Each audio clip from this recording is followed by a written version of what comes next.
Kene whakahoko atu. Koe tahine Tauolunga, ko si taisa kolove Katoanga. Nei neri poane Alilia. Malo. Malo pe iki pea koe whamonga nea. Ko malo hoa ho. Ako hea kate eke whewhe te ware ia tama. Au ala nema ki ose nema honi. Koe Tauolunga hoko. Whamonga kia e toko puna. Ai tāo kene rahi e ki mautolu. O Sesili makameane Katoanga. E tahine Tauolunga. O si taisa kolove Katoanga.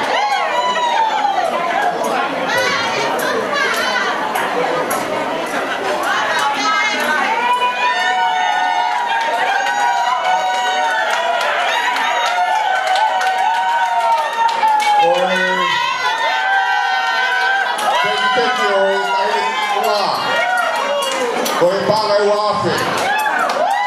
Koe maa, ahono tuanga, o whoakia. Pea moe, e kinopere, roto hangana.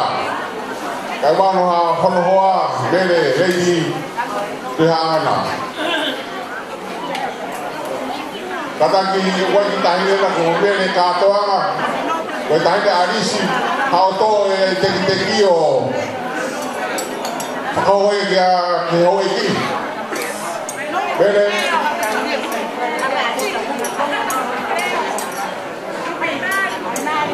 Koi tahine koi tahine ia. Au matu pepine. O kutoa tanga pe. Maulele mai foki mei hapai.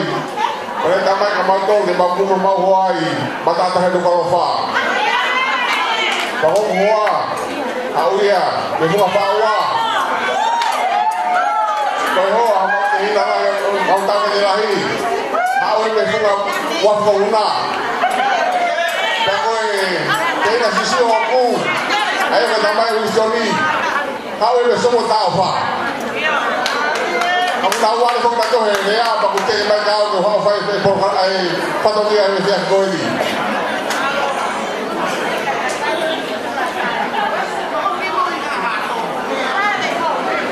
O kai koe lata pea e whatokia.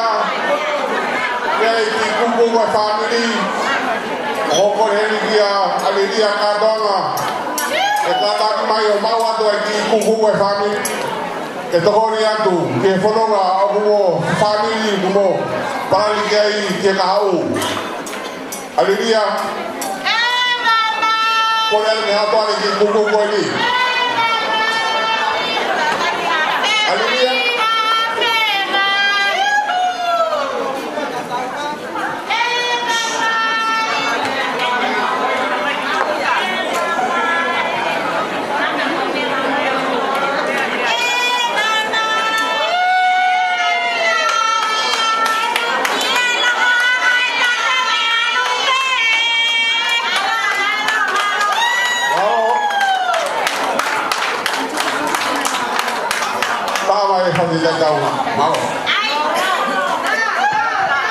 Malo. Tamai fasi.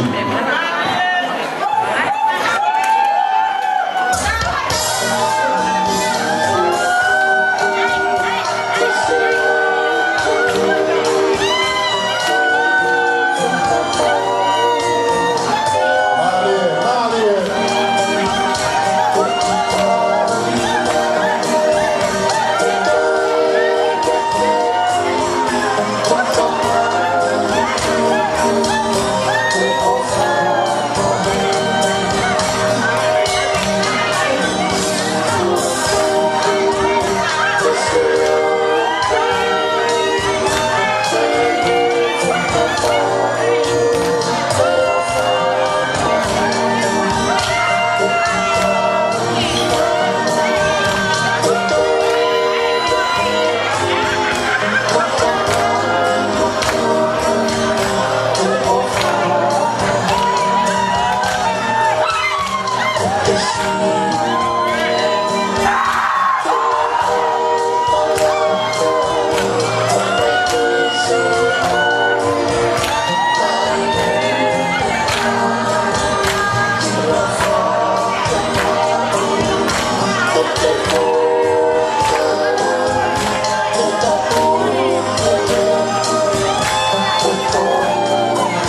si famiglia Winston kami Katoanga si Tauolunga agora foi famore more a buheni o fai mai si kore ai kautaha management ai pare tau ia e moka taki lua o moana mohanga o toro homo ngai ne si hina ki tahi o kiai si tainga na wiheni no kore pe fra more mo tahi pe mua